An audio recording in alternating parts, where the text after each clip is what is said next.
According to my mother, my first kiss happened on a Saturday in July. The weather? Steamy, blacktop melting, jungle gym scorching, New York City sunshine. The setting?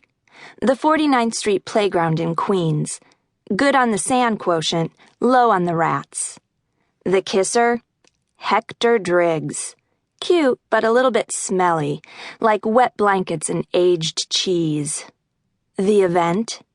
One sopping, clammy-lipped, deranged, lunging kiss, directly on my lips. I bit him. I was 3. A mark bloomed on his arm like 2 tiny purple smiles, and he cried for half an hour. But my mother felt no pity for him. In fact, she swelled with pride.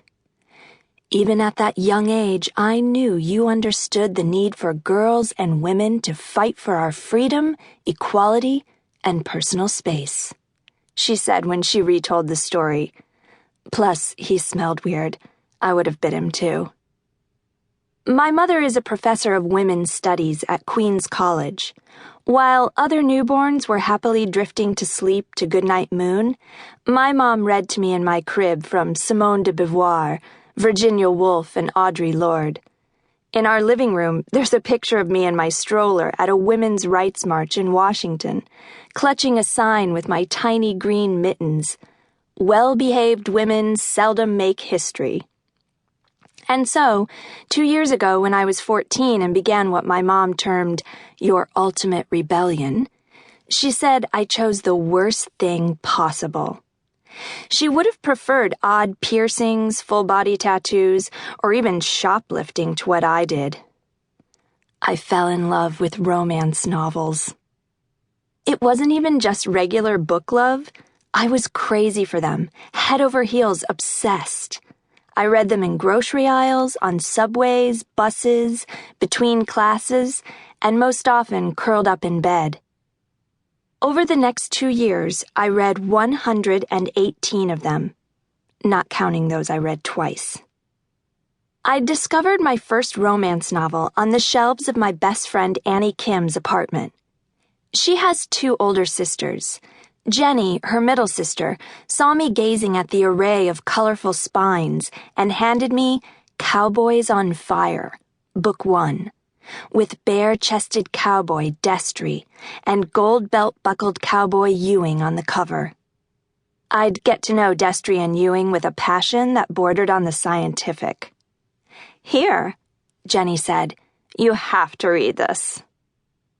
Slowly, my room became plastered with posters of Destry and Ewing on horseback, riding bulls one-handed, and roping calves. Of Sir Richard from Torrid Tomorrow, who led a double life as the pirate Diablo, and Gerlog, who was raised by wolves and known as the Wilderness Rogue.